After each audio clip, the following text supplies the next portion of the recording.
Las Vegas at the Palms Resort and Casino. This is the Riot Games World Invitational. And now, please welcome your shoutcasters, Rivington Bislin III and David Freak Turley.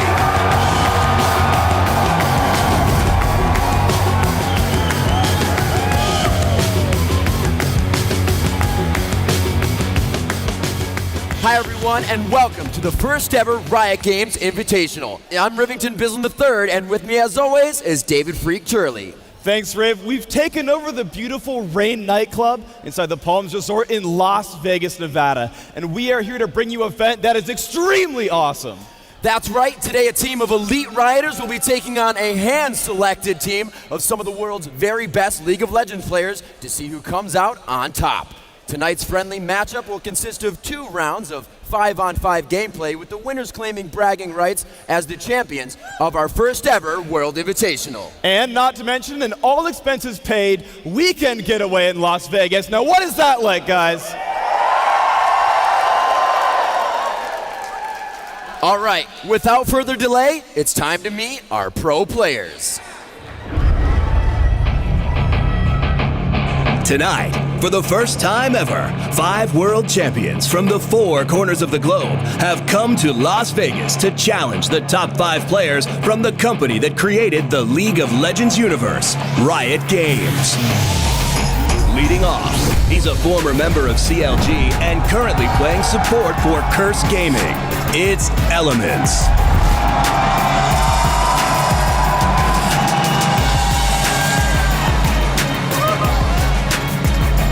Next, leading one of China's best League of Legends teams and the winners of IEM Guangzhou, the anchor of World Elite, Messiah.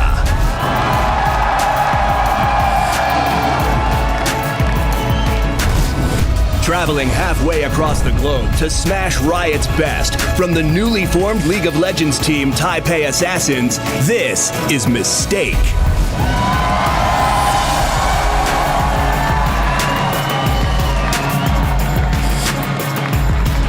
Next, he's one of the most dominant junglers in Europe, a top competitor and member of CLG EU. From Scotland, it's Snoopy.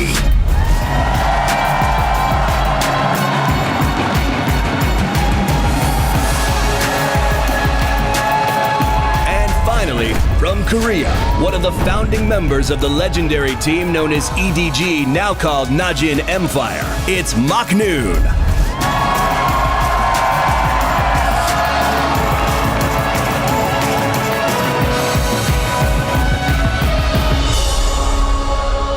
Ladies and gentlemen, let's hear it one more time for the World Team!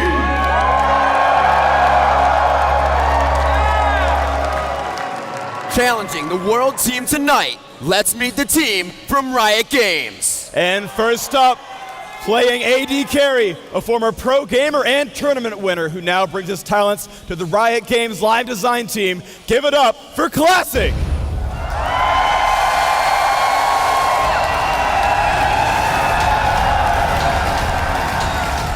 Next, another performer for professional player from Team Dignitas. Prowling in the jungle, it's the one and only Jab.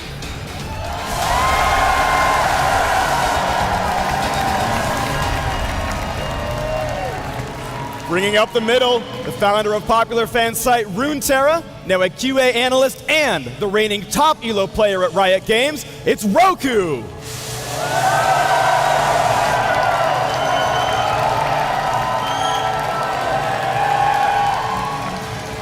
Next up, an assistant game designer and a top 10 player in the League of Legends beta, playing support for Team Riot tonight, it's Static.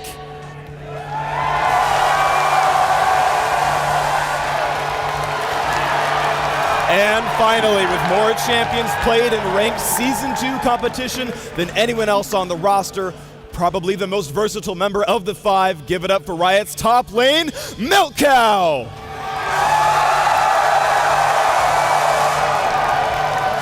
Ladies and gentlemen, let's hear it for Team Riot.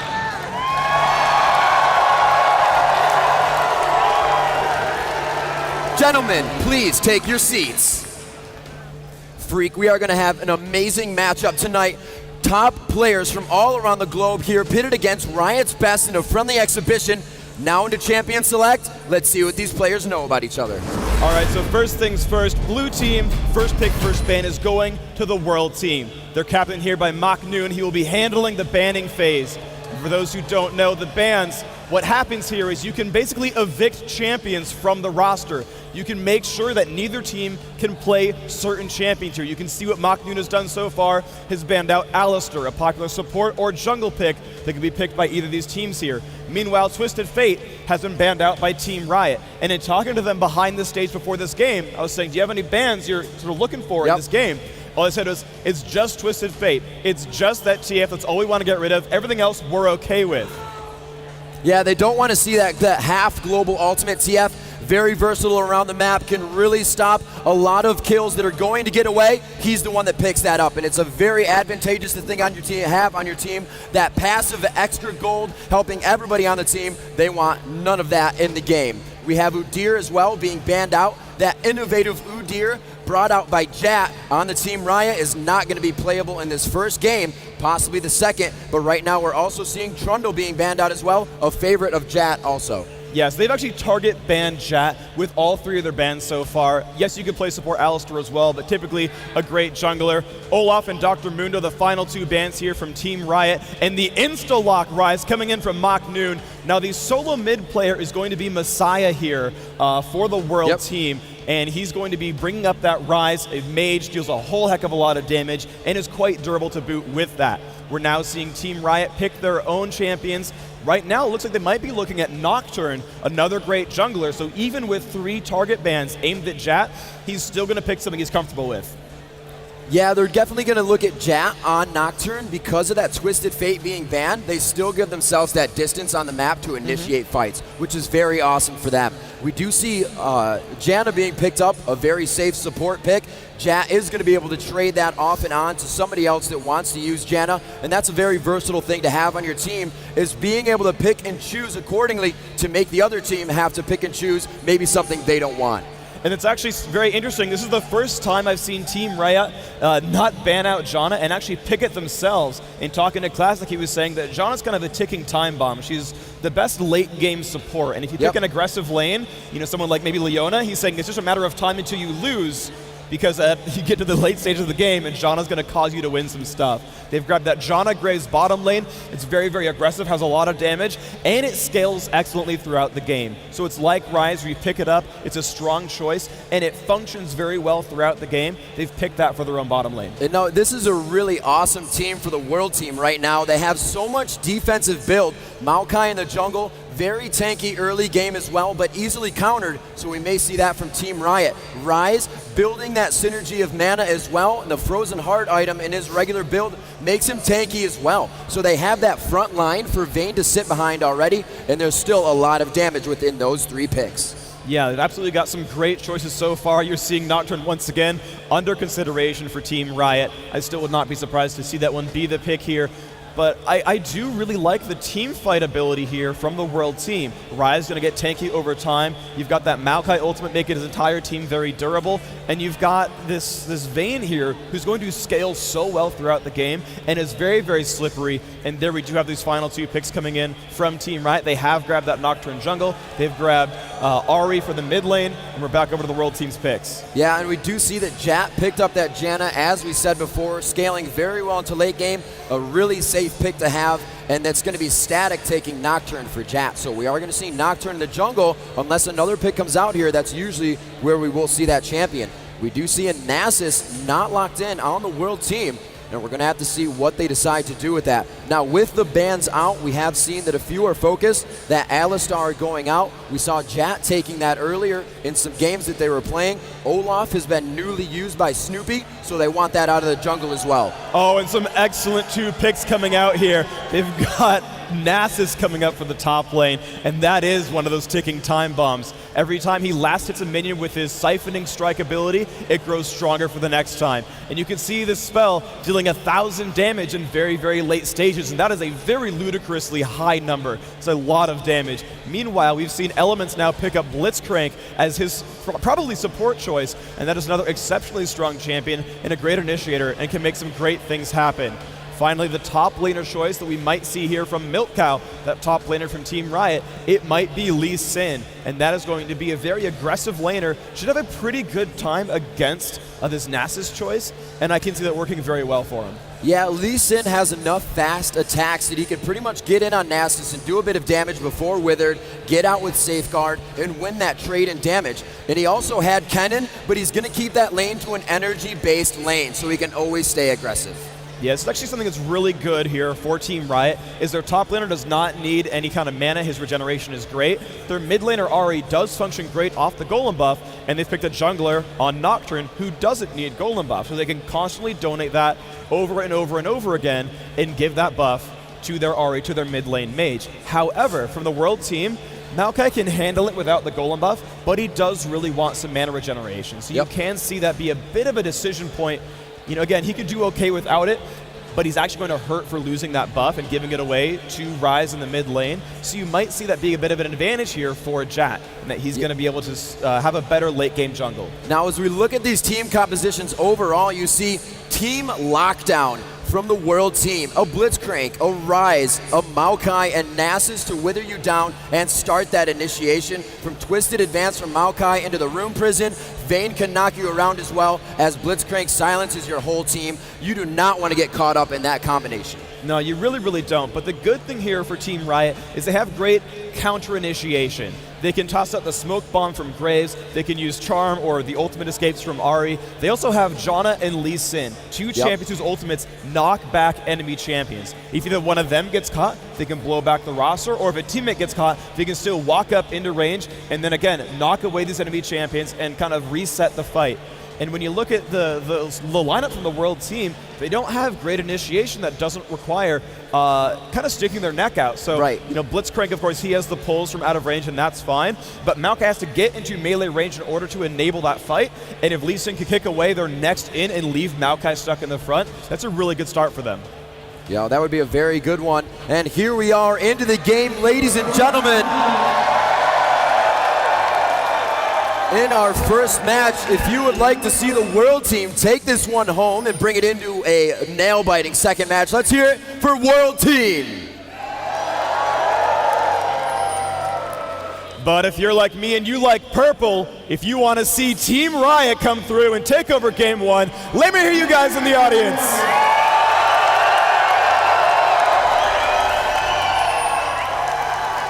This crowd, being mostly Rioters, not biased at all.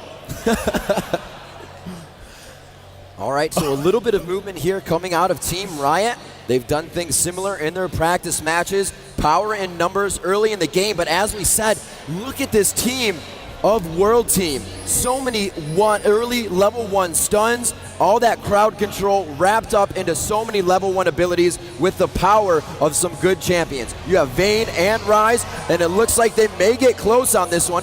We are going to see Roku and Jat take the safe route.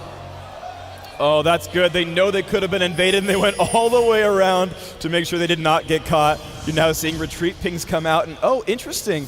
The World team are actually already setting up saplings, and they're going to have Snoopy actually steal away the Wraith camp as part of his initial jungle. I like that. It's a really cool move, and we'll see if that pans out for them. The whole team is still there ready to defend. And meanwhile, you can see on the right-hand side, the Riot team are still going to do a sort of normal jungle pattern. Jat's going to open up here and take down these wolves for himself and get a nice opening bit of golden experience for himself, and then move on to his own golem buff. Yeah, they're going to quickly clear these out and help each other. Stealing the red now. World team trying to do as much as they can to deny the resources for Jat in the jungle. We're going to see the hit up here, I believe, by Elements, and it's going to be Mac Noons up top. A very good steal here. Now, this allows Riot team to somewhat start to level in their lanes, gain experience, and have a little bit of an upper hand. Top lane, Milk Cow may have a bit of an advantage as Nasus gets the lane, but if he has that red buff, it could go very poorly for Milk Cow really early. Yeah, there's one thing that works great, though, is you can see that Maokai, because he stole the raids, had to take a very long route to his own golem, and that's allowed Jat to come in here and go for the steal on the World team's Blizzard camp. So even those cute moves from the world team that got them 2 buffs early on, but Jat's going to equalize that, and that is some great game knowledge to know what was happening and know he could make this stab. He's even saved his smite cooldown from the earlier golem camp, so he can now force this to reset, let them tick down with the lizard buff, and he's actually going to come back for the kills real quick. There we go, level 3, but he's going to find Elements, jumping in on this one, and he's a little bit afraid of Blitzcrank. Element says no go, and also Messiah in middle stays to just go back and forth with Roku. We can see Messiah very high up. It's going to be a 2v1 here. The terror is down. The fear happens, but it is under the turret. The flash has been expended in middle. Messiah must now play careful. Yeah, he's got to play very defensively. Snoopy actually waiting around in the mid lane, could counter gank onto Ahri. Meanwhile, Jat going for his own race. We see Snoopy getting ready for something interesting. The ping is off. They do know Roku's there. Here comes the Rune Prison, and he's going in for the cleanse early on. He's going to let him get away from that. It saves his flash, and I like that move. He knows he's against a crazy aggressive, many roots in that lane, and so he takes cleanse for a summoner spell to break out of those engagements. It looks like they're just milling about up top. Jat still waiting in the wing, trying to make something happen. The gold even now, only 4 minutes into the game. A little bit of aggression from both teams here. The junglers have invaded. They have backed off. Everybody's pretty much resetting here. The junglers will be apparent in just a few more minutes as they do have to return to the jungle, gather up the creeps, and get back to the lanes to help. We do have a ping in middle. Maokai coming up from the backside. Roku does not have cleanse. They do get the Rune Prison out. Roku taking a lot of damage. 3, and the tick from Ignite. Roku stays alive, and he does not go down. Another attack on bottom lane pulled out. We do see Classic taking quite a bit of damage.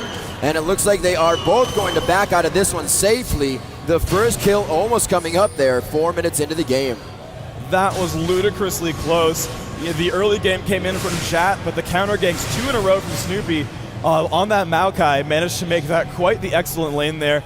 And you can actually see, again, some aggression coming in this top lane, though the early lizard buff from Macnoon has made him a very threatening force to be reckoned with, although he's actually out of health potions now. But Snoopy coming around to focus down on Milkhouse is not looking good for him. Trying to run into the brush, but Flash is not going to be good enough. And there is first blood picked up by Maokai. The world team picking up the first kill of this game and have already rocketed to a 1,000 gold lead so far in this match. Yo, very nice job keeping himself apparent in every lane. Maokai going from mid to top, not focusing bottom yet. The wards are out, so we're going to see the junglers' primary focus mid to top. Mistake taking quite a bit of damage. That was not a Zephyr, and they are going to turn on Classic here for the damage. Mistake feeling comfortable, and he is going to continue to do some damage. Very low, though. We see Roku coming in from the left side. Will he be able to get it? He does not have an ultimate. Foxfire goes out. The Power Fist will slow him. Gets the charm onto Elements. Elements flashing away. The terror is on. Will they be able to get the grab? Pulls him into the turret, and they find the kill and the trade-off. 1-for-1 in the bottom lane as Jat goes down and Elements as well. Yeah, an excellent job there by Elements to survive that fight just long enough. His Ignite ticked down that last little bit of damage and that kill onto Nocturne. So excellent job by Elements on Blitzcrank. Snoopy warding the Team Riot's blue buff. That has been spotted. Roku does know that was there, so they know they could go for a stab later on in this game. But just for now, that ward coverage, very, very good from the world team so far.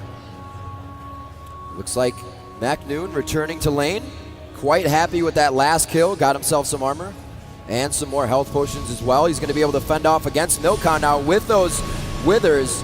Milka almost doing no damage. You can see the trade going in favor of Macnoon, and as that happens time after time, Milka is forced to farm at his turret.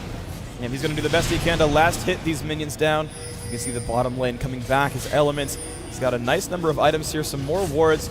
That extra kill, of course, helping him quite a bit, and he's actually aggressively warded this brush here, and he's actually able to see that slight ward that Team Riot has put down, so Elements can sweep that when he gets a chance, and they can use that kind of vision advantage to set up some more ganks and get some kills.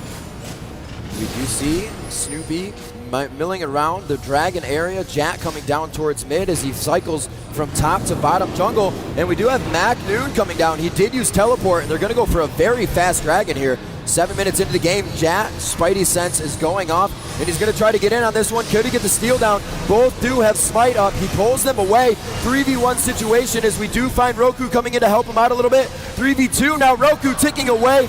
Roku falls, and Jat is now forced out of that. Low mana and low health may not allow them to do this. as there is somewhat of a fight here for Dragon still. Static and Classic trying to get away. Elements quickly staying on the backside of Classic with Overdrive, and a flash over the wall keeps them alive, but may give up Dragon. Yeah, an excellent little 2 versus 2 fight there from the bottom lane to kind of get control over Dragon. And despite the initiation, with the Dragon already damaging Macnoon, they still managed to win that fight with some excellent movement from their own champions. And they made that 3v2 work into a kill for them. And there is that Golem buff steal happening. Messiah getting a free Golem buff here, and we talked about it being a little bit of a disadvantage in that Snoopy playing that Maokai needs Golem buff as well, where his is still up. He can get that no problem. And so they just basically got a free one, and that is an excellent thing to do.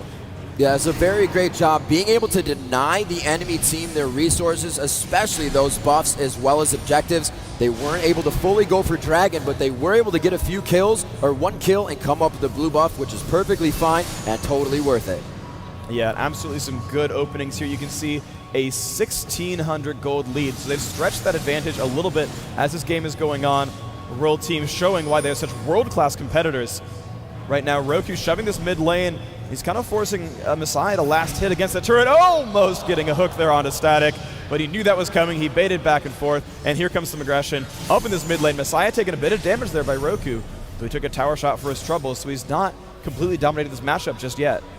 Roku looks like he could be heading down towards bottom.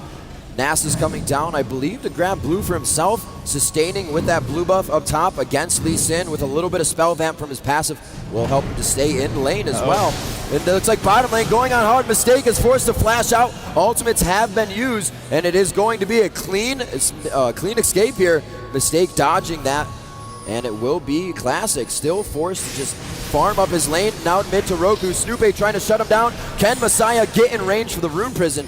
But it looks like Roku able to dash away. And looks like Jat says we could be comfortable enough to take this Dragon. Well, they did force both champions from the bot lane from World Team away from this. Roku burned his own ultimate, but his health bar is not too bad, and he's got some mana, so he could come to support this attempt as well. They've pulled Milk Cow down on that Lee Sin. He's now in the middle of the map. They've left Macnoon alone at the top on Nasus, so they do have good map position right now. And looks like they will indeed get this Dragon for themselves, bringing the score quite a bit back. Team Riot now the first Dragon of the game. 15 minutes and 50 seconds will be the respawn on that one. So check that top scoreboard. When that time ticks around, you'll see another team fight most likely happen on that side of the map. Now just cresting your 10th minute in the game, 3-1 in favor of the World team, and only 1,000 gold separates these two right now. We see a little bit of aggression from Roku, but he is very low and does not have the blue buff that Ryze currently has. So she is going to be able to bully her out of lane, and you can see him just shutting down the minions, stopping them before they get to the middle, and now his minions will push into the turret, negating that XP and hopefully forcing Ahri back far enough so she can't farm them as well.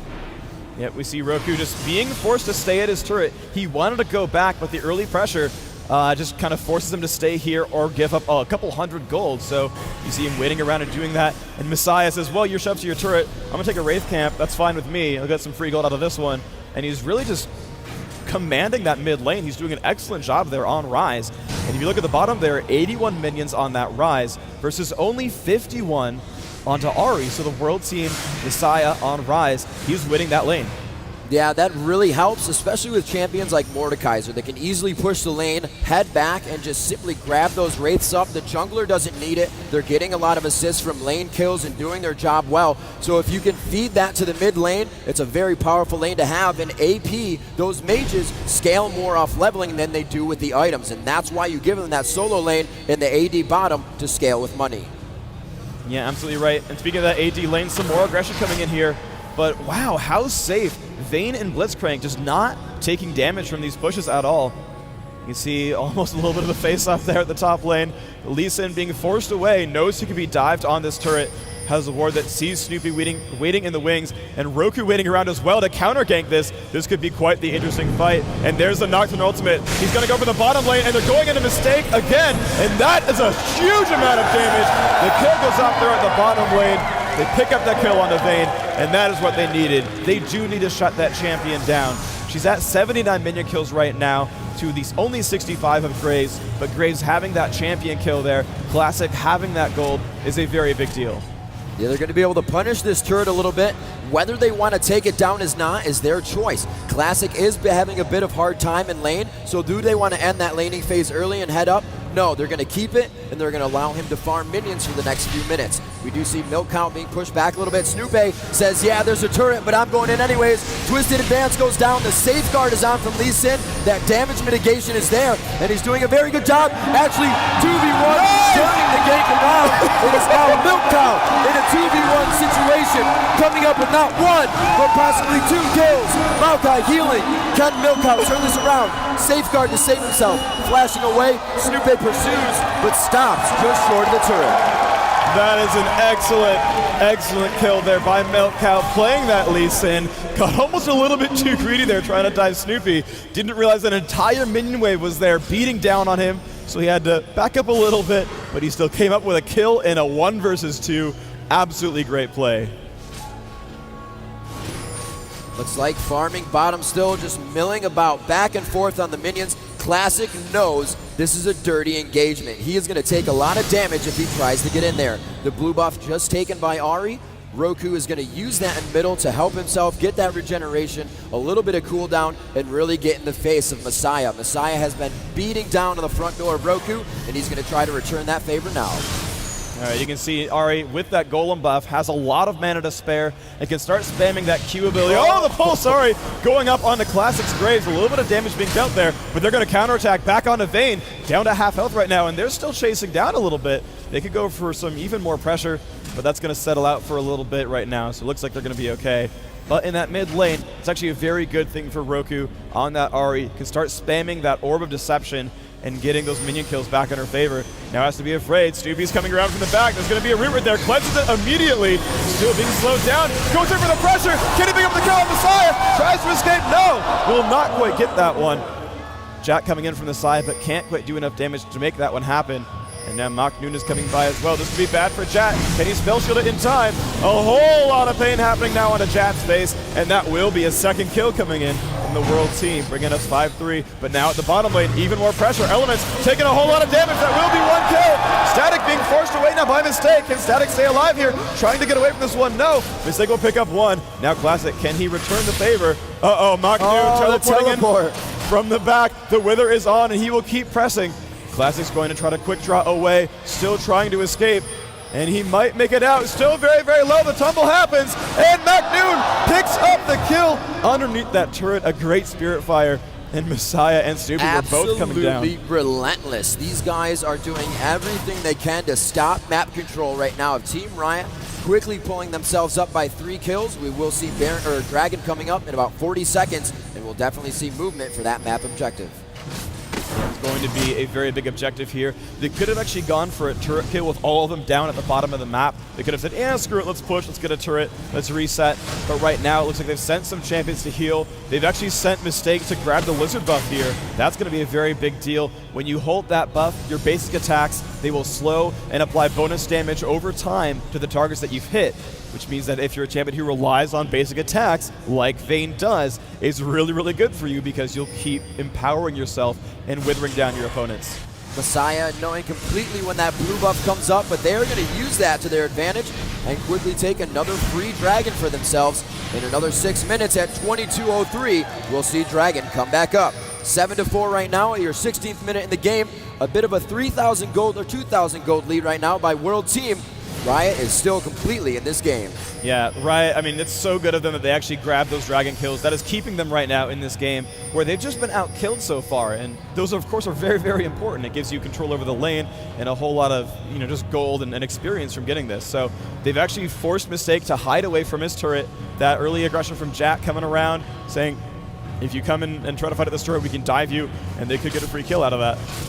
We're going to see Mistake still being pushed back to his turret here. Blitzcrank trying to do what he can, but we see Roku getting taken down right now. He did get Rune Prism, but he is going to have a chase, using his ultimate to get out of that one.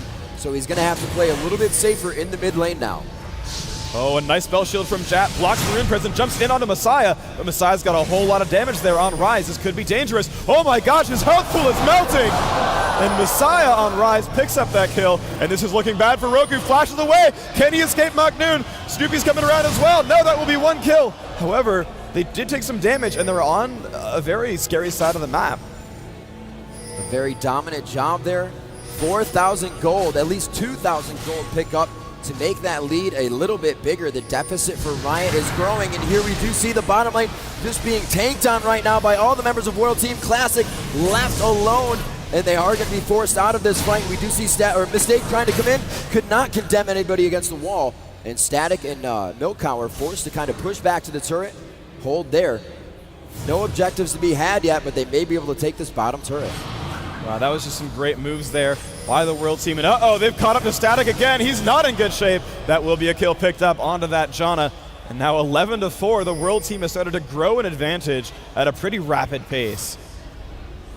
We've got 4 minutes to go until the next Dragon. They could go for a turret kill at any time. Jat has actually moved back to go for some kills here, trying to pick up a Lizard buff for himself and try to use that to get himself some mid-game advantage. They can pick up some more kills here. They have a good team for landing ganks. They have a whole heck of a lot of damage output, but the amount of lockdown that you mentioned during that early game, the lockdown from this World Team has picked them up a lot of very, very good kills. Yeah, that teleport from MacNoon, very big. And there we see again more card control coming out from Snoopy on Maokai. Roku trying to get away, and the Room Prison just out of range on Roku's Ahri. They are going to go back to milling about in mid lane. He sees Snoopy going back down towards the bottom, and you can see just how cautiously he is playing. That early Oracles is giving them so much vision in the Jungle Freak and allowing them to clear out anything that the Riot team is trying to produce. And wow, they actually know that Jad is right there in that brush. That blue health bar you see means there's a ward.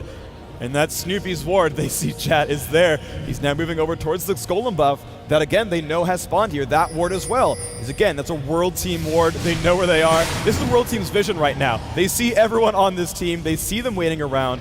They see them going for this Golem.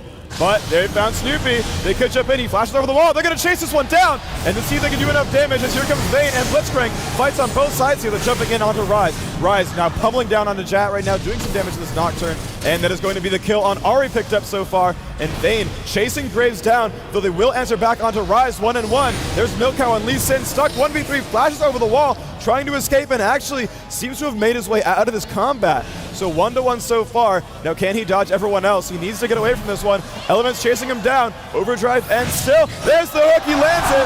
Snoopy comes in for some pain as well. And Milk Cow's not in a happy place. Still trying to run, kicks away, shields to a minion. Now trying to hide under his turret. Snoopy under this turret, he can do enough damage. Tries to pick it up, no! MacNoon coming in from the backside, forces that one away. And is just sitting there, hitting a turret, has a lot of armor.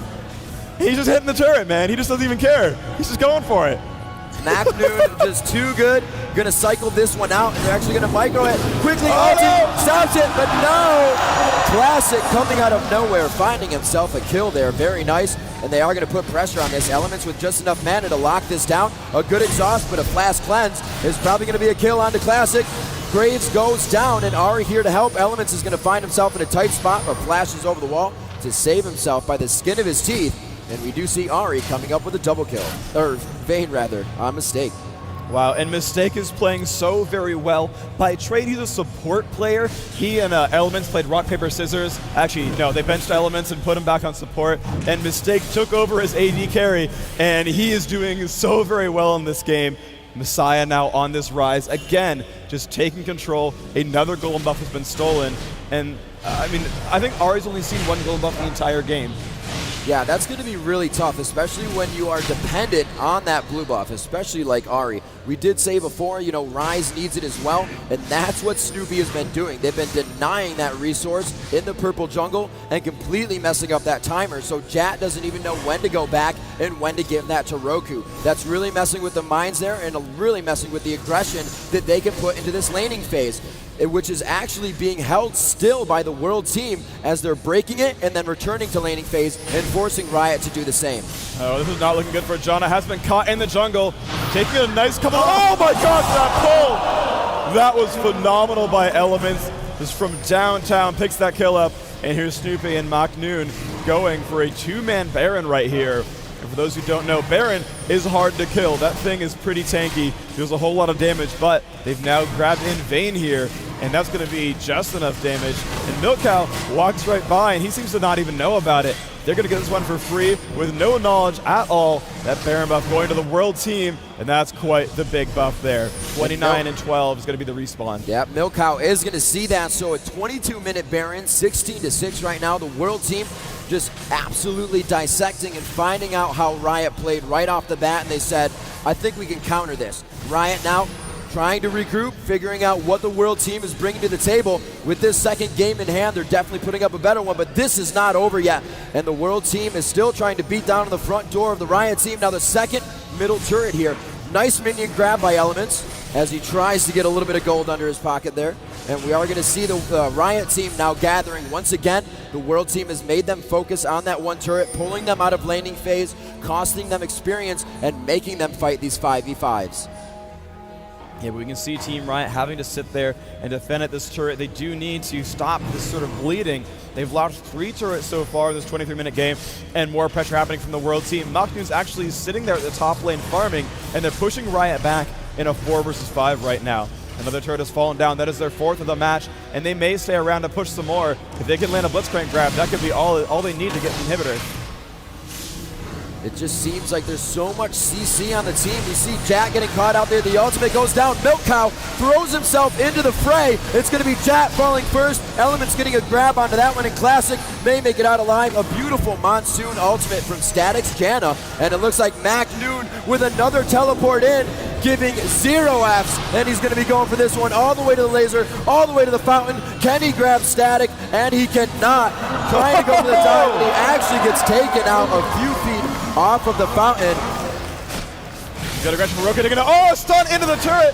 Nice play there. And oh, this could be another one from Mistaken. He does pick up his second double kill of the game. That is the ace as well. Now they have to wait for Team Riot to respawn as they push into this base. They still got a turret to kill, actually. And they're going to go backwards now and try to take over the structure. And after this turret, they will go for an inhibitor. And when the inhibitor is down, that middle lane, you see these minions spawning, they will get beefier. They will spawn a new minion called the Super Minion. And that thing can almost take a champion on 1 versus 1, especially in early stages of the game. And that will allow them to keep pressing through this map. That will keep Riot's attention in this mid lane. And it gives the world team time to go elsewhere and grab even more objectives. And the great thing about being able to push so far, having Baron buff, you control most of the map objectives. The minions that are flowing out of your base are giving you more vision all the way into the team's enemy base. So you pretty much have free roam around the map. Dragon being grabbed there around 25th minute. We're going to see that at, I believe, 29:45 once again. But that was the first Dragon that World Team has grabbed along with their Baron. And really, the amount of laning phase that they took into consideration, the teleports, the movement between lanes and the transitions, and all those early kills really negated the fact that they even needed Dragons. You're right. Their ability to move around was this big thing. You saw the earlier kills in the upper jungle, in Riot's jungle, where you can see Ahri and Janna running around right now. They picked up that kill onto Ahri, and they all swept down into that bottom lane, and they killed Graves, and they killed Janna just together right there in just one hardcore dive.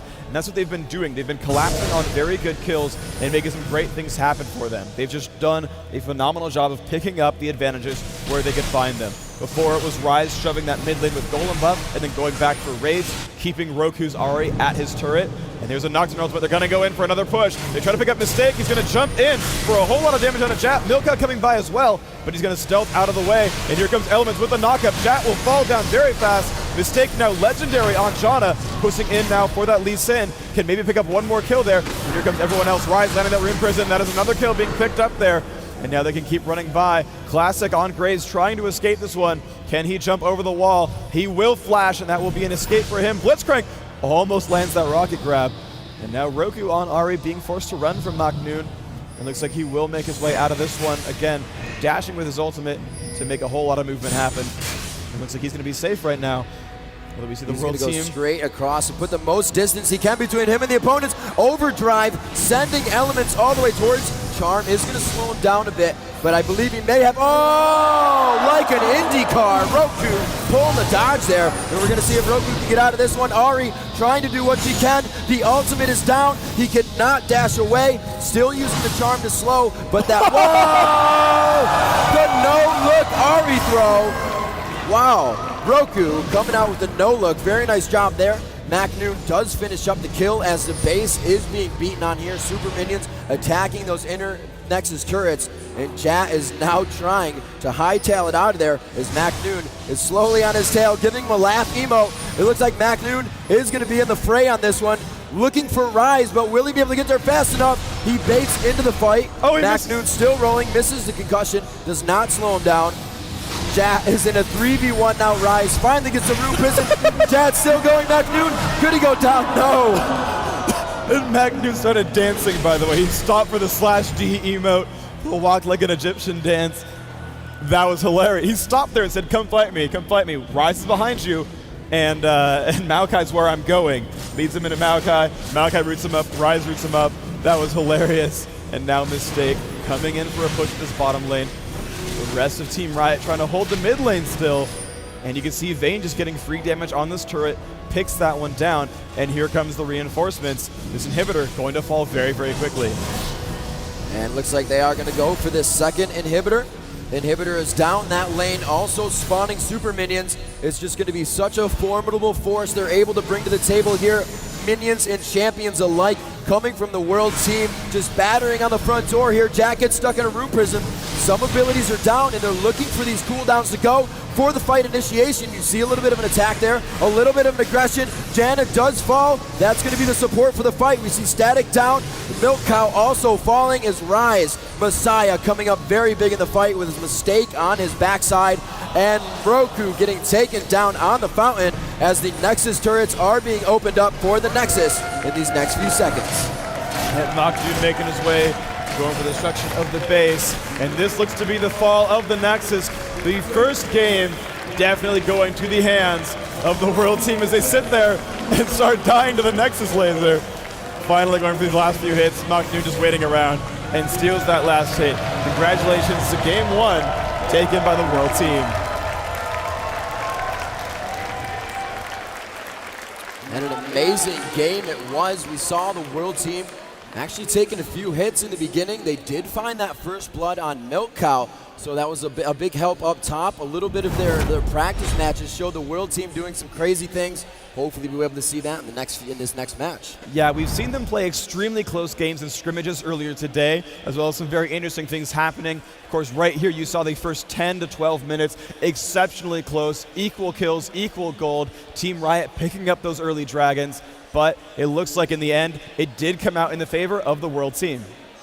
All right, guys, I just want to know, who's having a good time right now? Are you ready for another game? All right, we've got more action coming from Summoner's Rift. But first, let's send it over to Average Gatsby, who's standing by with our special guest to break down all the action from Game 1. Thanks, Rivington. First round action, and there's a ton to talk about. The world team put on an absolutely dominating performance. And with me to talk about their win, all the way from Denmark, it's the one and only Guardsman Bob. So we just saw the world team put on an absolute clinic. What do you think they did right? What a crazy. I don't even know if I have the words for this game now. So I think the world team, having no experience playing together, made really clever use of their resources. Like, they know they have Snoopy on the team who does really strong early ganks. And it's sort of, they supported that by picking up good support for ganks in all the lanes. Like, you have the Blitz pool, the Vayne wall stun bottom, you have the Rise Rune Prison mid, as well as the Nasal slow top. So Snoopy was just able to run in, grab early kills in a couple of lanes. But then for a moment, it kind of seemed like the Riot team was able to stem the tide, pick up a couple of kills of their own, taking a dragon, actually kind of carving out a lead going into the mid game. But then like the world team just flexed their muscles and showed Riot why they're the world team. So what do you think the Riot team needs to do to come back in Game 2? They need to ask the world team very politely here between the games not to ban Jet's junglers. I mean, so I think the world team done their research. They know Jet is the person with the most recent esports experience. He's probably the guy that's going to carry the Riot team through the early mid game. And they just took out all his 3 top champions. They just nerfed Jet. They stole his red buff early, forced him to do an alternative jungle route that really took Jet well out of the game. All right, thanks, Bob. There's plenty more action on the way as round 2 is just moments away. The Riot Games World Invitational continues right after this.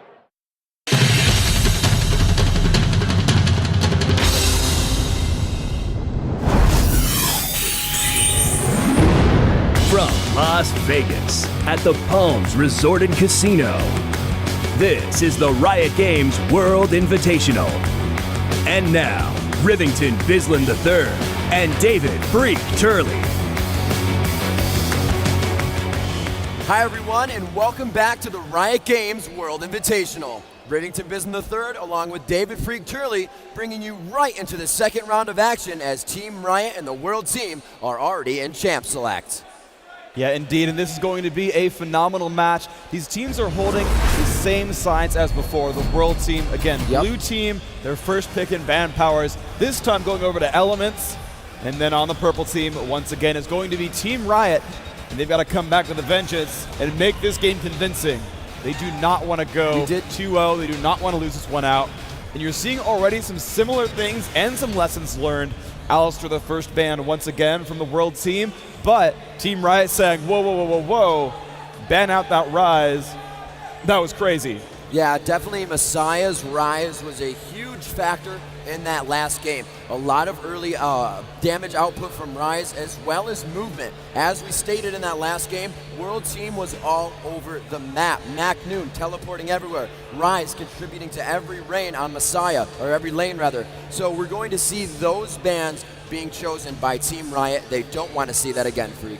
Yeah, still just very afraid of that TF, and of course that Rise, just very, very scary. You're also seeing Nocturne as the ban picked up by the World Team. They didn't like how well Jat played that, and they're actually dropping out Lee Sin. I don't know if they were afraid of Milk Cow or what. He did have that great survival and kill in that 1 versus 2 earlier, or if that's just a good, solid ban, and they're trying to deny that option. But that has allowed them, Udyr and Trundle both still available. Yeah, so we'll see if Chat, wants those champions. Yeah, with that almost double kill top, as you stated on Lee Sin, he did pretty much win the lane, Noon, on Nasus, but they said he knows how to play Lee Sin, and if he was left alone for any period of time, that would have been a very much harder champion with Milk Cow playing him to be stopped. So they don't want any of that in the game. Yeah, and it's cool. This is the second time now that the World Team has first picked a mage. They've grabbed Karthus right away. Now that could be Jungle Karthus. That has been seen before, but it could also very much be Messiah taking names once again, playing Karthus into a matchup where he's got very open counter picks available. They could be almost anything here. But you've seen Team Riot now grab entirely different champions so far. They've taken Nautilus as their big jungler, and they've grabbed Wukong as their top laner. Yeah, that Wukong is going to be very versatile as well. Can really dodge a lot of damage with his duplicate image ability. He can clone himself and just walk off. And we see actually a very mage-heavy team for this World Team right now. 3 straight AP picks. However, Lulu can be played as AD. Yep, and there could be a couple of different choices here. We're now seeing Team Riot go into their next 2 choices. They do have some things they can counterpick from. And, they've still got an open sort of set of territory here. They don't know quite what the World Team may do, but they seem to be kind of formalizing the choice a little bit. And if this Kennen is going to be the choice here, this could be a very big area of effect focused team, and it is. It's going to be Kennen and Wukong bringing up a lot of area of effect crowd control in this lineup, and Nautilus the same way. Can crowd control and damage a whole lot of champions at once. And now they've also grabbed Leona for some very, very strong initiation. This could be an explosive lineup for Team Riot. Yeah, that is a lineup that says, we grab you and you're done. You will not have any chance to stop your champion from going down. So the opponent team, or enemy team rather, is completely helpless in saving their friend. We do see Noon and Snoopy picking up a few more APs. And we're going to have to see Vladimir being picked up, and Lux as well. Vladimir able to sustain while using his own health to cast his abilities. That Blood Mage, very dominant top lane.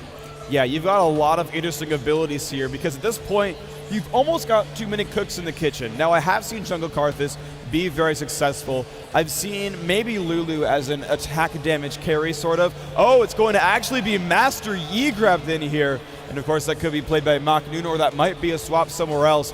But you don't quite know where everyone's going just yet. You don't have any hardcore guarantees. But you have a champion that I kind of expected to see here in this matchup.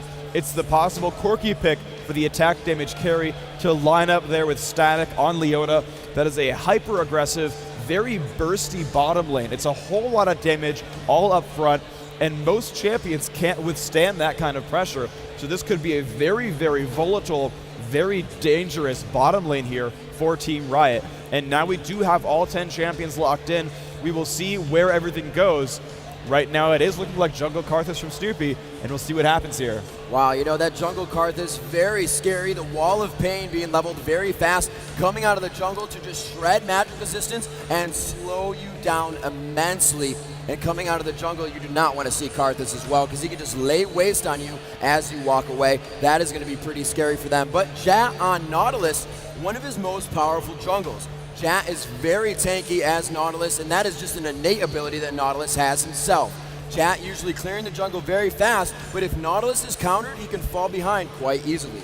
Yeah, he is going to want the golem buff in early levels, and the cool thing here is Roku playing that Kennen, and then you've got Milk Cow here onto that Lee Sin, or not Lee Sin, sorry, but Wukong. Yep.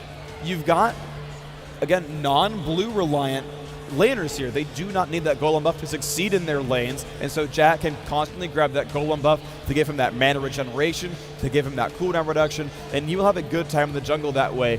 Now, of course, we did see the world team excellent counter jungling the last game. They stole that golem buff about half the time, and that's going to be a very big problem for Jat. But if they can hold their territory, this is a bit of an advantage here for Team Riot. You know, they could really play this with Roku countering the AP mid as Wukong. That works very well. Wukong dash, slam down with that armor pen, and then he just clones himself out of there. It's a very good AP counter. The problem is, though, he's going to be against Messiah's Mordekaiser, and Mordekaiser is not easy to shove out of lane. The first maybe 3 levels, you have a pretty good chance at it, but once Mordekaiser gains some levels, is able to build that shield up more steadily and use those spells to deal damage, it becomes more and more difficult to kick out Mordekaiser from the lane. So we'll see if that pans out well, but you're right. That early pressure there available from Wukong, played by Roku, that's absolutely a possibility here.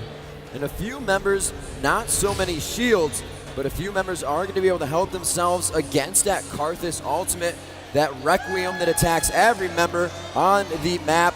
And ladies and gentlemen, now as we jump into your second match again, World Team taking number 1. If you want to see him take 2 straight, let's hear it for World Team. And the obvious call out for Team 2, if you want the purple team, if you want Team Riot to take it home and bring it to 1-1, let me hear you in the audience.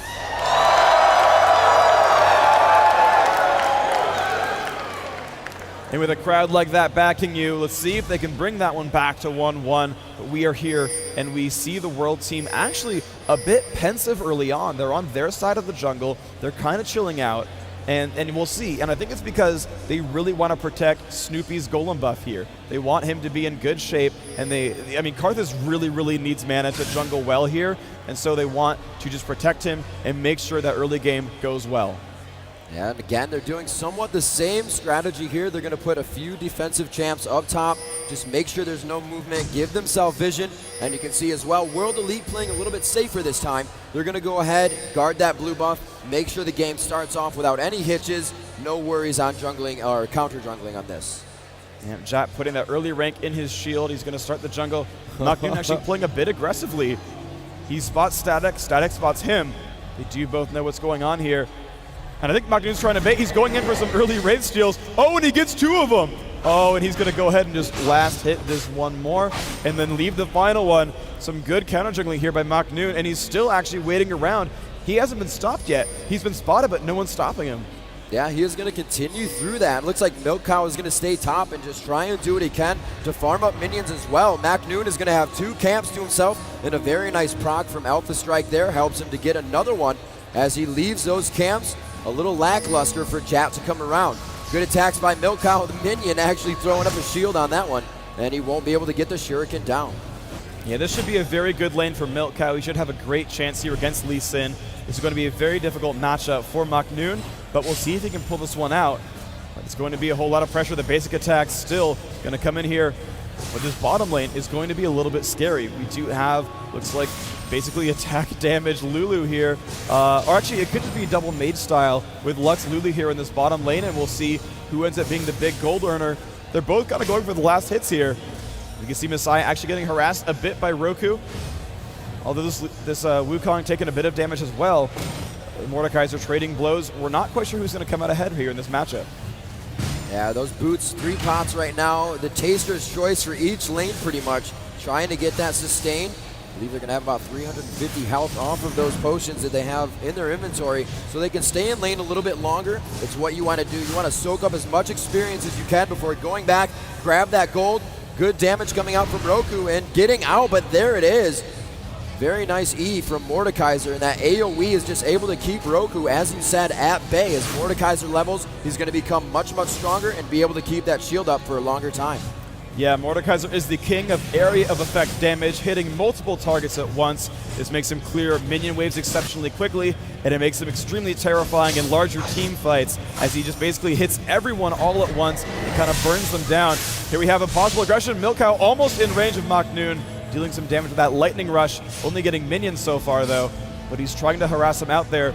This Master Yi actually out of health potions now, so he could be harassed out of this lane before too long. So very nice job. Lulu, looks like Mistake is kind of pushing the lane as well here, just trying to get it into that turret, and they do have the ability to do that. They've warded behind themselves. They're keeping it very cautious in the river. It looks like Jat will focus on Messiah in mid here. Double buff on Jat. He is going to get the anchor toss out. Will it hit? The flash will not go out. The 1-2, and he does force Messiah to expend that summoner flash. Now again, Messiah did that the first time, and this is kind of a repeat of the first game, but Messiah was able to come up with a kill on the second time around, so we'll see if they can capitalize this time on the Riot team. Yeah, well, Snoopy is now level 4, has actually not gotten his own lizard buff yet, so he's still just sitting on that golem, but being level 4 actually takes over mid for a short time as Mordekaiser was pushed back. But you can see, speaking of being pushed back, Team Riot there, Classic and Static, up against their own turret. They've got to be afraid of this very good area of effect damage that's available here from this world team. Lulu and Lux are able to do quite a bit here and kind of just keep shoving Corki back to his turret.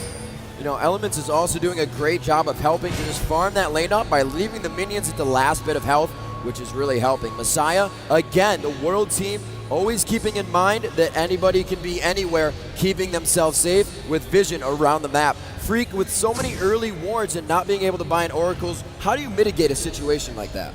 You just gotta play as you know, safely or aggressively as you can to make those things happen. Sorry, real quick, it's a little bit of fight going on. Mach doing good damage to Milkow, but when you're facing great map vision, you just won't get any ganks. There's not any really great answers. You've got to get that oracles, or you say, well, you spent a lot of money on wards, we'll just wait it out and have a gold advantage here. Milkow still getting harassed out. Maknoon doing great damage here, and he's just last hitting minions, getting his health back, and then he just alpha strikes, and oh, some early pressure might come in. Roku jumping up on the Messiah. Some good damage being dealt on both sides, both level 5 right now. This Mordekaiser getting hurt pretty bad by Wukong. He will drop a ward down and then hide away as Master Yi comes around. Very nice job there. It seems that Riot, this is what the world team did, but Riot is figuring out the ways to mitigate all the damage trade. We see that Milkow top goes into Electrical Surge every time that he gets Alpha Strike. This causes Yi to have a mark on him as soon as he finishes Alpha Strike, and we could see that he was Roku was using the clone very effectively, attacking Mordekaiser, not taking too much. Static getting caught up here.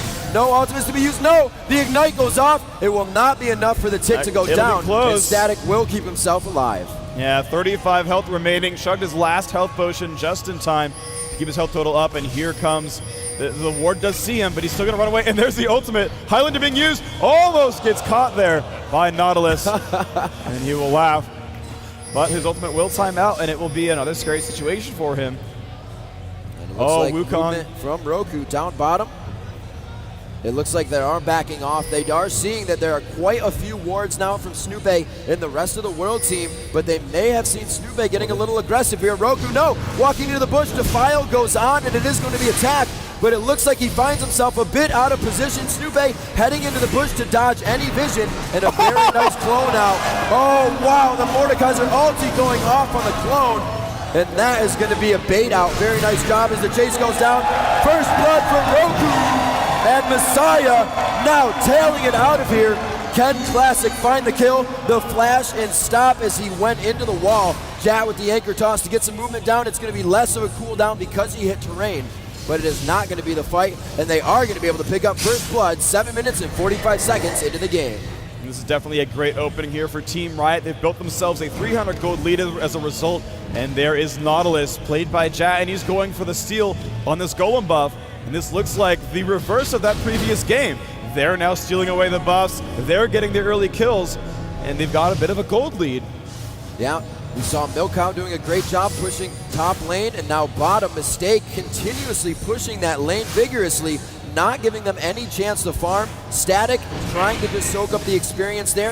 Messiah doing exactly what he did last game with Rise. When the lane is pushed, head back to the Wraith, grab the Wraiths, you're back to lane to farm again. You're never missing experience.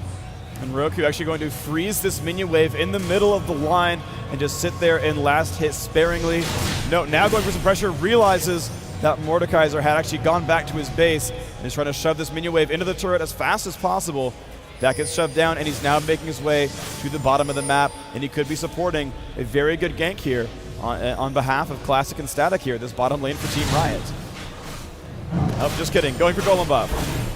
Looks Close, like they though. are going to be grabbing that. They could still go for it after. We saw a very early dragon before, and we are going to still see Roku heading down towards that bottom lane. Now, as he goes around, they are not going to see him. He's going to try to creep down that bottom bush. Again, Mac Noon just causing trouble for Jat in the jungle, but it looks like he's bottom lane. Static, Roku, and Classic trying to come out on this one. The shield goes down. The Leona ultimate, and it is not going to be enough. Mistake tries to save, but he cannot. Elements goes down. And another steal coming in there, and some aggression coming in. Magnoon running away from Milkout. Milkout won't flash. He needs one more attack. Can he land the spells? No, he won't. Roku picked up a second kill on the bottom lane. But Milkout being forced away from that one. Oh, Magnoon's going to go for some more pressure. Can he pick up this kill? Oh, man. Oh, he shoots the first shuriken. And there it is. Nice job. Magnoon coming out ahead on that one. Not much you can do there. After the shuriken was missed, you're going to see where he's coming from. We're going to have to see what he can do to push this lane. Messiah, feeling very comfortable right now, has pushed Roku out of lane a bit, but he actually went back to buy as well. And we see Roku getting those Merc Threads into another Null Magic for a little bit more magic resistance, as well as grabbing a ward. They know that their jungle is warded way too much, and they need to start warding against the opponent to get their vision as well to that advantage state. Yep, Snoopy going to donate that Lizard buff away to Mistake. That Lulu, playing the attack damage champion for that team, is going for the AD carry role there on Lulu. We're seeing Roku once again in mid lane, going to go for some pressure onto Messiah. Some good damage being dealt to that Mordekaiser. And the cool thing about this Wukong is he has this golem buff. He has really great mana regeneration, so he can constantly use his abilities to deal a whole lot of damage at once. That's going to be a very useful role there. Just coming now into 11 minutes into the game. It is 3-1 with just about the exact same gold on both sides. A lot of pressure in every lane so far has caused the junglers to really be the big playmakers in this game so far. If they can continue to do that, Riot be able to come out on top in this second game. They sent Jat on Nautilus back to base once more, going for a couple of item purchases. Has his 2 gold for 10 items now. He said Philosopher's Stone and Heart of Gold are the pickups there. When you have items like these in your inventory, you just gain more gold just generally over time. You just gain gold by doing this. And so he's kind of itemized for an early advantage there and saying this will scale throughout the game. I will become more beefy later on. This is how I will earn my income. And then later on, he will be a very big threat. Wow, Mistake absolutely bursting down, but the ultimate from Mistake will save him for just a few more seconds. The aggression down to Snoopy, Death Touch goes out, and it is going to crush him down onto the turret. Jat coming up with a kill in the opposing jungle. Excellent opener there. We can see, though, as Mordekaiser refusing to go away, still shoving through that mid lane. Jat on Nautilus coming down, trying to spot Elements. Elements will walk into that brush. He knows Nautilus is there, and he's going to be afraid. Elements will go for the steal. He picks one up. Nice play there by Elements, stealing away that golem. And Jat had waited 2 more seconds. But Magnoon taking some good pain. Milkout harassing him quite successfully. Magnoon on 86 minions. Milkout only on 77. So that lane is going very, very well for that Master Yi player. Yeah, those 3 Dorans are really going to stop a lot of the magic resistance. He doesn't want to build just yet. He's going to have a lot of health and be able to take all those ability damage, all that ability power damage that Kennan's throwing at him right now. Milkout still doing his best to keep that lane in his favor. 5-1 now. The gold a little in favor of Riot as they were able to pick up a few kills recently. And Milkow still continually farming just at his turret. Jat and Roku making a quick move here. Big plays to come. And they've looped all the way around. Mordekaiser's not going to enjoy this. Has just used his shield ability as well, so he will not be able to buff his own resistances. Jat still chasing him down, trying to get the damage output here. And oh my gosh, Wukong has found Karthus, who's going to do enough damage there. The ult from Mordekaiser comes off. They do get enough damage for one, but he will get taken down. And now there is a nice little pet there and a second kill coming up there. Lulu has fallen. Static taking a bit of pressure here. Ult comes off, stops World Team dead in their tracks, and they have stopped that pressure. 2 for 1 there. Team Riot coming out ahead once more. Their lead now 1,200 gold. Very nice job on that fight. They were able to bring it to 2-1. So Riot still coming out on top of these fights, doing a very good job for themselves with these kills. That World Team is getting may allow them to inch back slowly if they can't stop it on the Riot side. Milkow backing now up top. Looks like he could be getting some good items under his belt. That Will of the Ancients is definitely going to help him to sustain against Yi, who has Meditate, as well as that Vampiric Scepter to help him lifesteal while he attacks. Yeah, but we can see Maknoon just able to keep shoving that top lane. Almost a gank coming successfully there from that Nautilus played by Jat. But Mordekaiser will say, nope, I'm fine. We'll get some minion kills for himself, and we can still see that Karthus getting his own golem buff successfully. Roku there on Wukong doing the same for himself. The golem buffs just being taken without too much trauma now for both sides. You know, Freak, the Riot team changing up their gameplay a little bit and really being the ones to control the laning phase. They're keeping the World Team in their lanes. What have they done to change this? Well, I think they've picked champions that sort of work better together. They've picked very, very aggressive champions all around, actually. All of them can initiate and crowd control. They just picked more lockdown. And when you can lock down an enemy champion, you can kill them much more quickly. And we can see here they're coming in for another aggression there. The light binding the wall, so much damage being dealt to Nautilus. He will be forced back. But you can see how far back the World Team has had to play to even survive those sort of encounters. They've retreated back behind the turret. Some great crowd controls landed, of course. They stopped that pressure very, very well. And Milkow gonna find Messiah. Some good pressure coming in. This could be very, very bad for Kennen. He's being crushed right now by Mordekaiser. We'll shove him away, but here comes some more pressure. The ultimate coming in from Nautilus. But here comes Master Yi, and he has found Milkow, trying to pressure that one down as Nautilus continues to chase down. Oh, Kennen lives just barely, but this is not looking too great for Mordekaiser. Some good pressure onto this Nautilus, losing health over time, and here comes Master Yi as well. This could be amazing here for the World Team. Flash force away onto Nautilus. Excellent timing and good patience by Messiah. Sat there, used his abilities, dealt some damage, rebuilt his shield, and made that one happen. And now Roku fighting up with Maknoon. The ultimate comes off, trying to escape from that encounter. And of course he will escape and be alive there, but that could have been very scary. In the first turret being taken down, 16 minutes into the game, it is 8-2. Riot coming back in force with this game. 21,000 to 18,000 gold as Riot continues their lead. They're trying to hold this snowball, and they can continue to do so. They will be able to start controlling Dragon and Baron objectives, which we saw very early last game. Yeah, with Static making a flank happen, does land some crowd control onto Lulu. A whole bunch of damage being dealt there. But again, they've taken control over this. Oh, that was close. The Lizard buff, they do get that one, but that was almost grabbed by Elements there on Lux.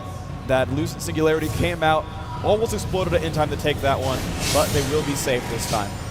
Mordekaiser kind of pushing Kennen back in middle here. Looks like Roku has gone up top, so they're going to switch these lanes a little bit for what it's worth right now. That mid turret, not a lot of health, so they're really just going to the lane where they're going to be getting the most experience. The team doesn't need help yet. They're going to farm up as much as possible and really make themselves an opponent for that next fight. Yeah, there is some absolutely great late game potential here. Actually, on both sides, I don't know quite who has the better late game necessarily. Master Yi, probably the best scaling champion almost in the game, really, but the problem is he is very weak to crowd control effects, to stuns and roots and snares, and things that will lock him up and keep him from really chasing enemy champions down. And you look at the Riot team, and they have stuns and roots and just everything abound. They have the ability to lock down Master Yi, but if Maknoon can do it correctly, can navigate and skirt those effects, he will destroy everybody. Wow, they're going very hard on Messiah here. It looks like they are going to anchor toss, death charge down. but it looks like Lulu comes in with the ultimate, and growth will keep Messiah alive. It is now a 3v3 situation. Roku has to clone out of this one, and they are forced out of this fight on low health. McNoon coming in though. McNoon never stopping. McNoon does not care if he goes in for the kill. Getting stunned down, does not come up. He does get Roku, but then falls to that other attack. Very nice 1-for-1. Roku coming up on McNoon as he traded the kill out. And they are going to be able to get a lot of damage on this turret freak. A very aggressive front end push here coming from the world team. Yeah, that is a great positioning advantage there. But they're going to jump in onto Messiah. Mordekaiser taking so much damage, he will fall down. And they're going to move on now to Karthus. And Karthus is next to drop, but they've picked up Milk Cow from Team Riot. However, that has become a 2-for-1. So that is a great initiation there by Team Riot. Classic on Corki. Waited on the side there. Just waited, was patient. And they all collapsed at once. And their coordinated kill on that Mordekaiser was just instantaneous. They blew him up. They moved right away and picked up that second kill onto that Karthus. That 2-1 was very much what they needed there. So here's the thing, Freak. It looks like Riot's team has great control. They're able to get this first dragon, but what happens now? They're not taking very many turrets. They're actually pushed down to their second and middle. How are they not capitalizing off of these fights now being 11-4? I think there's just such amazing coordination and sort of map flow control by the world team. You've seen this game was, it's now 4-11. It was, I believe, 3-9. And with that, they shoved mid because they got one choice kill and turned that into a lot of pressure. But it was a great counter push to happen by Riot. But the thing is, they were on their own side of the map. They were far back. They could not turn that around into some pressure. What they need is a kill on even ground so they can shove that as an advantage and keep that momentum. So taking out the more formidable opponent, taking out the Mordekaiser, somebody else that's really dominating everybody is going to allow them to push those turrets. Yeah, they need to build a numbers advantage, and they need to build it somewhere where they can actually turn that into a kill. McNoon now being forced to run away. Nice little try in the juke there. Can Cannon land that stun? Yes, he will stun up Master Yi. The flash comes off. He is not in range for the spells, though. And Nautilus will not capitalize onto McNoon here. Master Yi able to run away from that one. A great job there. His ultimate, giving him bonus movement speed, allowed him to escape. But they found Mordekaiser once more. The amount of damage is massive, and they have picked up another kill. Their second in a row onto Mordekaiser. And they're going again now onto Lux. Jat on Nautilus, so tanky, just does not care. And now will land the ultimate. Snoopy will go down. Team Riot picking up their 13th kill of this match. And they're looking really great right now. And this is the one they really needed. The Mordekaiser down, the Karthus down for the AoE wave clearing. They're probably going to be able to take this first turret. 20 minutes now into this game. We have seen one dragon objective go down. Baron could be as well. McNoon gets a slicing maelstrom from Milk Cow. Can he get the last attack? No! He makes it out, but the Golem's going to take him out. And Static picking up the last kill. An amazing flash play. Nice jump by him. You can see this mid lane now being pressured. They got a lot of kills in a row, ones they needed, and they're near this mid lane. And you can see Team Riot jumping in here, doing as much damage as possible, and diving for the kill instead of for the turret. They picked up Lulu, but Roku not in a good way, being hit pretty hard by these spells from Mordekaiser, and he's trying to survive that ultimate. His health is ticking down. Oh no, this could be ugly. That Karthus ultimate will pick up that kill. Roku has fallen. Classic not in good place either. But they got 2 kills for that dive. They picked up Mordekaiser as well. So an excellent job by Team Riot. And again, now pressing for this turret. They may stop the dive again, but I think they've actually said, no, this turret kill is what we want. They will try to make that happen. But of course they still can't, because the ability to clear minions out from the world team has again stopped that push. Yeah, and that's something they really have to be careful of. It looks like they had that fight completely in the bag, but at such short a time into the game, just about cresting mid-game, these spawn times are not that long. Karthus was able to come back up very early and throw down that Requiem, change the fight right away. Yeah, it forced Team Riot to retreat back. They could not stick on that turret as long as they wanted to. The minions eventually fell as well. They were not able to pick up that kill. We see Jat on Nautilus still taking his own Lizard buff. He's actually not donated that in quite some time. Actually, sorry, ever this game. And I don't know if he will anytime soon or if he wants that buff to make his own gank stronger. But we see that classic there on Corki with a whole suite of items, and he's got the Golem buff and actually some more pressure coming on here. Master Yi being slowed down quite significantly there by that Nautilus just being forced away, but he will be shoving this top lane for now. And it looks like Lulu falling a little behind, is forced to farm behind that second turret since Corki did take it down early. Classic was very aggressive in lane. 163 minions now to about 150, 115 from Lulu. So there was a lot of gold accrued there by Corki that Lulu is not outputting in damage as well, since she's not in lane to grab it. Yeah, but we can see, though, Kennen coming around to try to find Master Yi. Will land the Thundering Shuriken. Needs to land 2 more spells to trigger a stun. And looks like the just movement has made that happen. Classic, though, has picked up that kill as Corki. Sorry we missed that kill for you guys, but they're now up 17-5. And they've been roaming inside the World Team's jungle. Static on Leona has been carrying in Oracles the entire game. She has not died, and that has allowed them to sweep away wards and play aggressively without being spotted. You can see there's some more aggression. They're trying to pick up even more kills here. This Mordekaiser not in the best of places right now. Could get jumped on, and indeed will take a whole heck of a lot of damage. The ultimate coming out from Leona. Can they pick up this kill before Roku falls? He's trying to escape. No, that will be 1 kill, but they will trade back on the Mordekaiser. Another one falls as Kennen drops down, and now Jat as well. A 3-for-1 is happening here for the World Team, and Maknoon will try to chase down his ultimate being triggered, chasing Static as fast as possible, and the slow comes out as well. He is not liking this, taking more and more damage. They will dive for the 4th. Nice job by the World Team, now 9-18, and now only Corki is alive for Team Riot. Yeah, they are pinging them back, and it looks like they may try to cycle out on doing some damage unless they're just going for top waves. We do have a ping down, but nobody else is spawning. I'm going to go ahead and say these are Maknoon's pings. Yeah, saying, guys, let's get back. I want to grab some jungle monsters. I want some gold. Thank you very much. We picked up a bunch of kills, but we don't have enough damage and durability to quite kill Baron Nashor or to convert this into a turret push, so he's going to back off, just go for some gold or income right here. You can see him picking up those jungle monsters, those golems, and now going for these minions here, picking up these purple caster minions and just earning so much gold. You can see it tick up with each of those kills, and he's just going to get richer and richer and scale throughout this game. Now 25 minutes just about into this game, 18-9, but the World Team is not letting Riot beat down the turrets. They're doing a great job at turtling that defense, keeping themselves where they need to be in lane, and really just pushing the lanes accordingly. As the World Team keeps themselves in this one, they are quite far behind. Yep, and that positioning has allowed them to get that turret kill, 2-2 right now. Oh wow, Static knows about that golem buff attempt. Snoopy will have to run away from that one. Team Riot may come to collapse and try to steal this buff away. No, they will leave it up, and instead, looks like the pressure's going to be on for this dragon. The World Team is none the wiser. They will get this for themselves. Looks like this dragon is going to be taken. They're pinging middle. They're saying, we're not there to help you. Don't do anything dangerous. We don't need to take dragon and lose people and just negate the money we're getting. They're going to go ahead and grab that global gold. That's really going to help them. We'll see dragon at 3140. 6 minutes spawns on that, so you'll see a lot of movement for that or Baron objective in the next 6 minutes.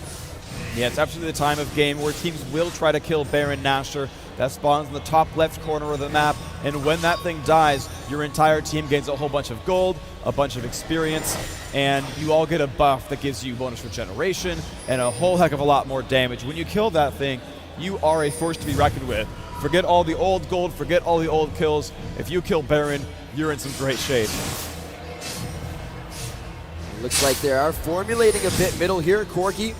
And that's going to be Classic and Maknoon up top, kind of throwing back and forth. Maknoon is putting on a little bit of pressure, but he's back and forth with that, as he does think that the Riot team is coming up to party with him on this one. Maknoon hauling it out of there, and he will be able to make it out unless Static can get the ultimate down, but I don't think anybody's going to be in range to help him. They're going to go ahead and back off on this one, but everybody's now formulating for Baron. The Baron dance is about to begin, Freak. What goes on during this? All right, so you're going to see that Team Riot needs to play this one very, very well because they've got Baron fighting them. That makes this next fight very, very difficult. The World Team, however, do not have their 5th. Lulu is not around, so pretend it's a 5 versus 5. You can see Team Riot, though, losing health, and now they've gotten caught. They're going to have to initiate here and get some pain off. They've found Snoopy. Snoopy will go down first. However, they've been rooted in range of his corpse, and looks like Milk Cow would be dropping down. That is a dead Kennen. Now it's a 4 versus 4. Baron, though, still active. What? Dropping one. Mordekaiser getting one as well. This could be an ace in very short order. Roku about to fall down, and looks like that is an ace being picked up.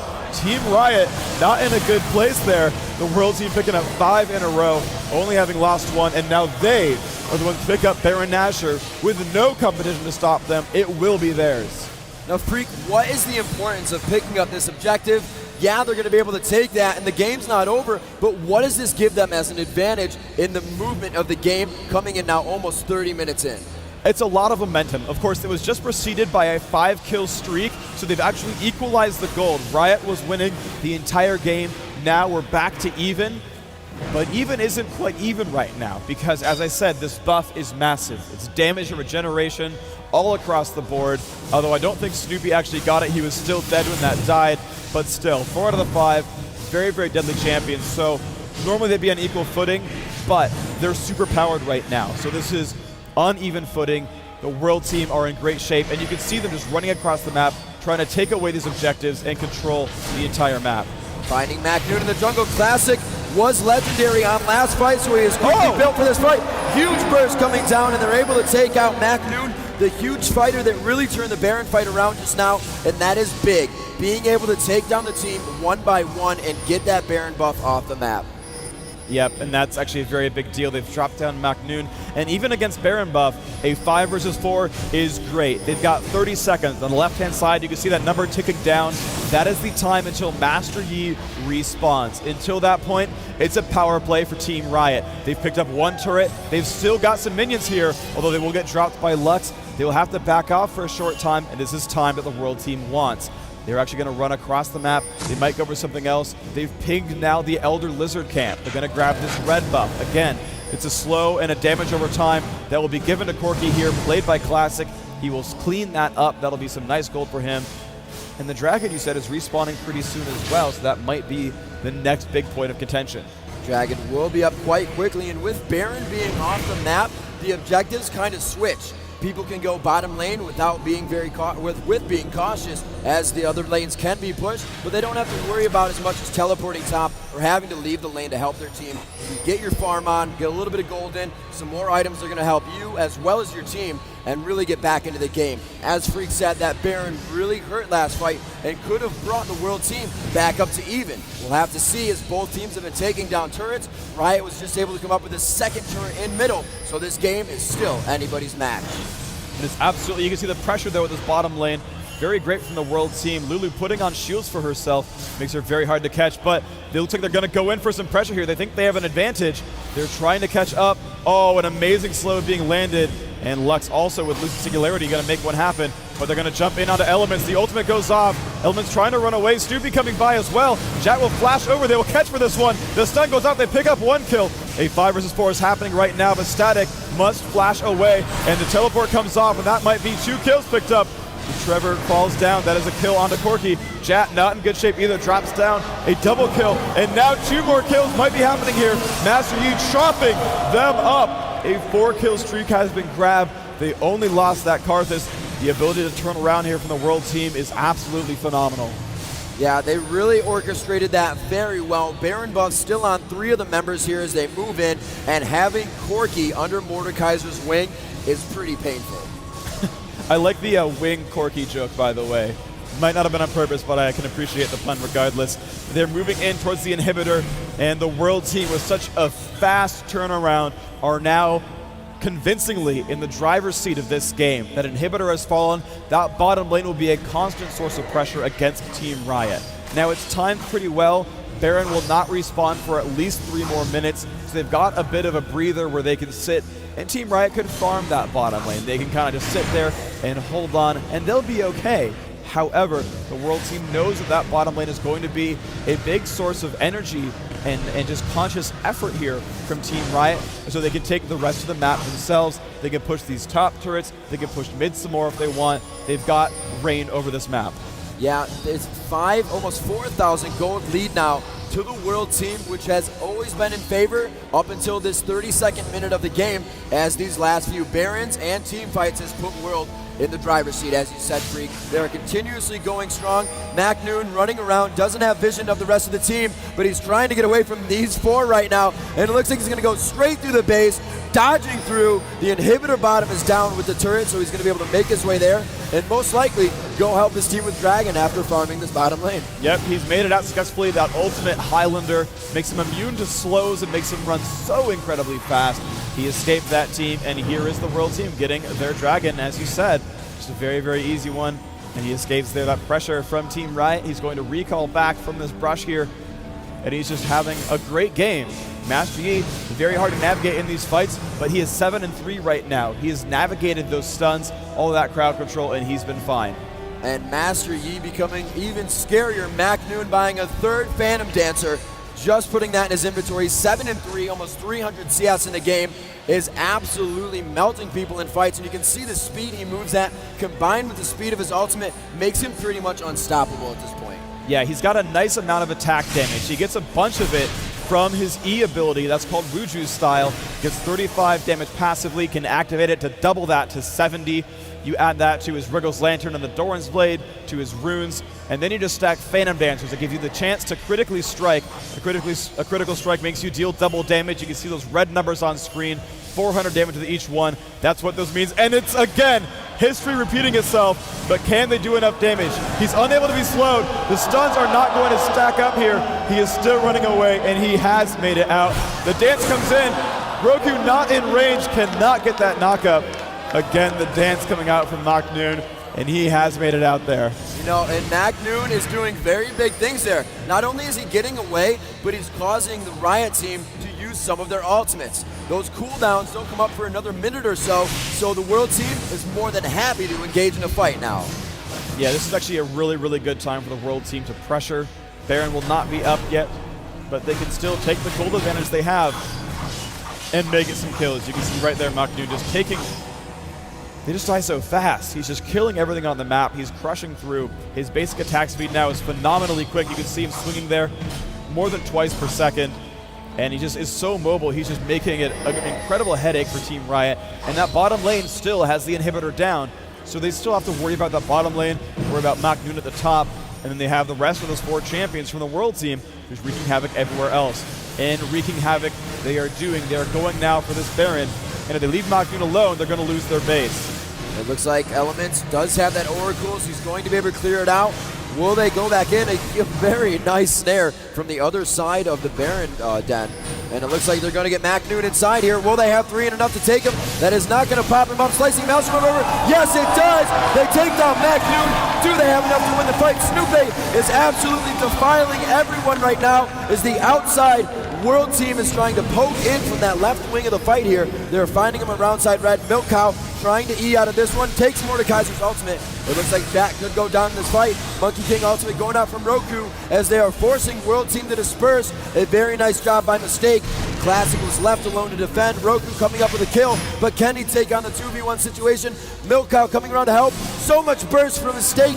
Will he be able to do it in one more? Oh, it's the Siege minion that helps him get the kill. And Mistake coming up with a kill on Milk Cow. And Roku gonna have to get back to his base as soon as possible. Those minions from that bottom lane are just pushing through and dealing all kinds of damage. And now this middle turret being pressured here. Mistake is doing a whole lot. Roku going in, does pick up the kill onto Elements, but will trade back. And now Mistake, the last man standing on his team, will kill this middle inhibitor. And his minions are doing work inside Team Riot's base. You can see these turrets about to fall down below half health.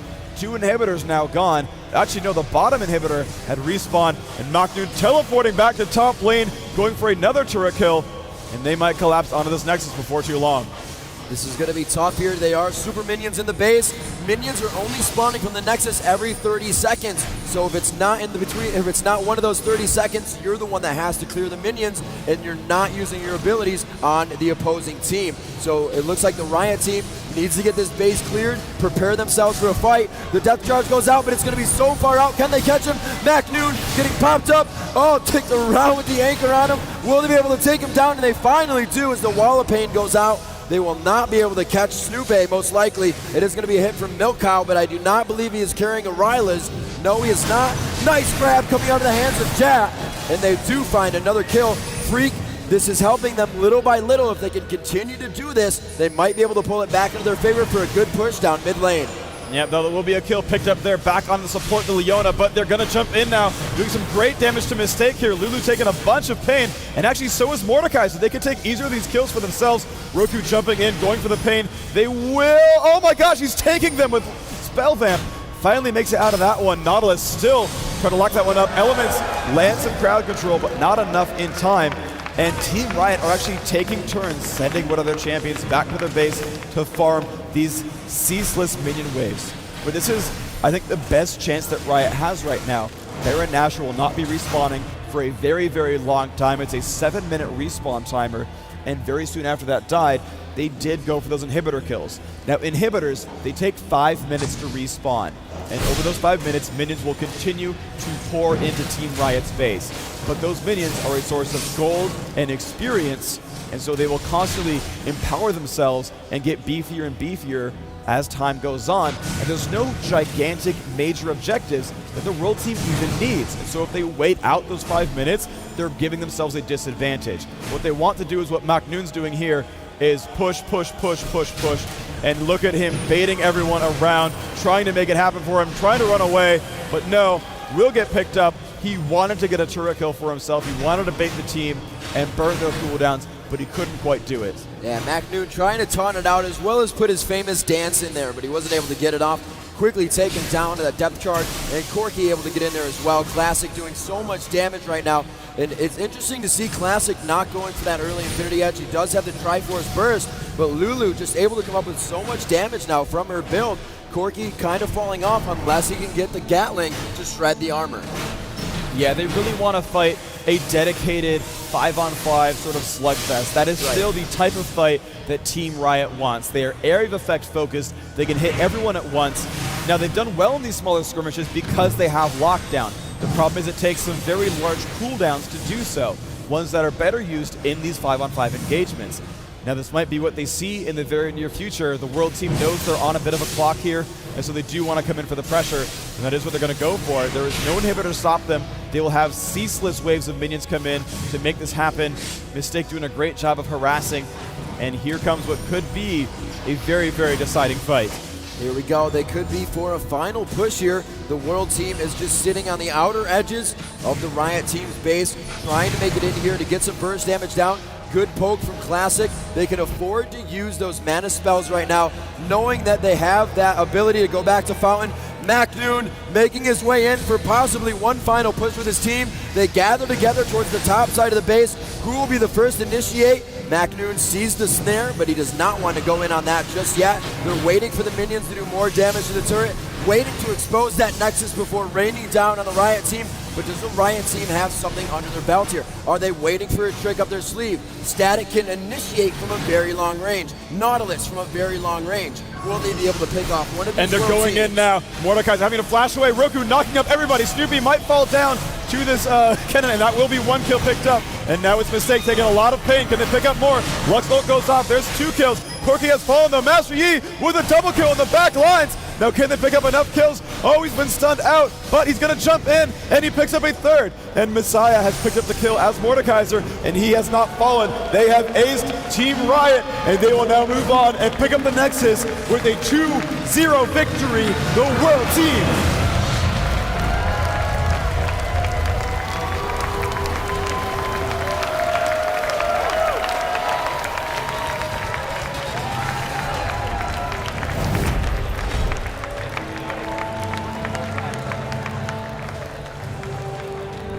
Absolutely amazing game. We did see Riot coming out on top there. A very aggressive early game, but the late game Team Comp Freak just going to the world team so much stronger, and that Macnoon almost with a 4th Phantom Dancer.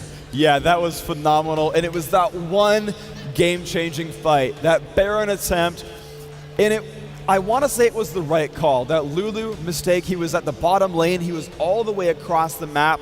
Team Riot said, we have a kill lead. We have a gold lead. We are winning this game. It's a 5 versus 4. Let's go Baron. They got it low, but the initiation, the baiting, they kind of just spread everyone out. The world team made that fight just their own. They bought up enough time for Lulu to come back in, and they took out a full ace. They killed all 5 members of Team Riot. They only lost 1. And then they went and killed Baron. And with that gigantic advantage, they equalized the gold, and they said, let's take over the map. They took out inhibitors, they took out turrets, and that's what closed them the game. Yes, ladies and gentlemen, and that's going to do it for us tonight. Thanks for joining us for the first ever Riot Games World Invitational. And stay tuned for more information about the League of Legends Season 2 World Championship. Good night from Las Vegas.